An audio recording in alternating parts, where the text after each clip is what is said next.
everyone. It is me, Jordan Long here, and today I'm going to talk about, you know, about everyone's beloved thing, the Gabber sales tool. Now everyone thinks that they're yielding the Gabber sales tool, but that's not true.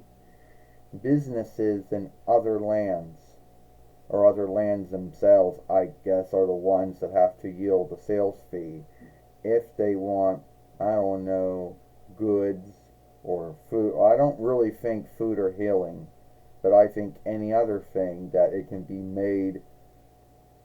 Now, why isn't take it back? Because even food and healing can be made in the 401 rights too. So, and the grounds was what? To make these businesses give up on sending things over and get folks in the 401 rights to start making all these things.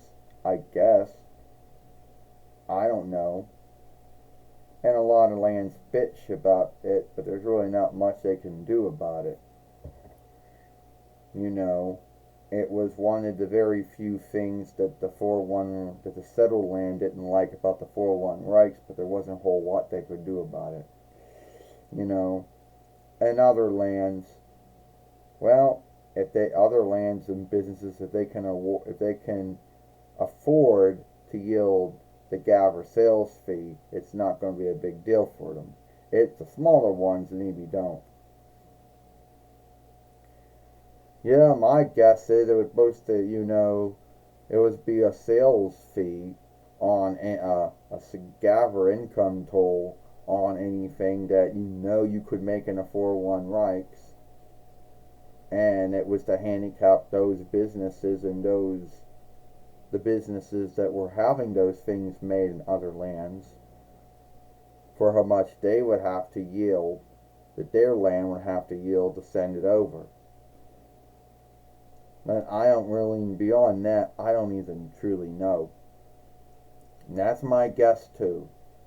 But I don't know how it's going to make every single thing get made in the 401 rights again. I mean, there are things that are still being made in the 401 rights, very rare, but there are some things that have still being made here or have been made here. And the forgiveness for many of these businesses was, oh, it's worth too much for me to yield folks to make this shit here.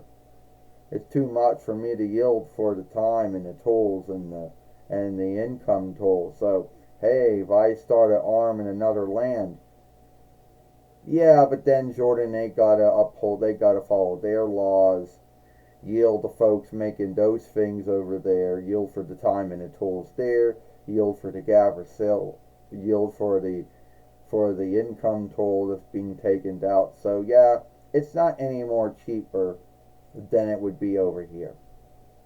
But that was always the forgiveness.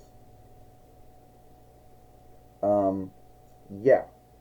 So the Gabber sales toll on these lands or on the businesses that have things made in other lands, it is a way of saying you can make it here in the 401 rights. This handicap, this will stop you from doing it over there. I guess. I don't know, Jordan. I don't really understand how that. I guess that's supposed to be the thing. Like getting folks to buy things that are made in the 401 rights instead of buying things that are made in other lands. But when it comes to some things like dolls and some toys, well, most of them are still being made over. Businesses still have arms in other lands that are making that shit. I guess if you had the tools and the time and you could afford, you could make it here. I guess. But I don't really think you can guilt that on the high fees or high dares that things are, because things were worth a lot even before the Gabber sales fee was put on those businesses or on those lands. You're right, because things were already high and fair or high and dear before that. So you really can't guilt it. I mean, yeah, anything that's being made here in the 401 Reichs, I don't really think those businesses have to worry.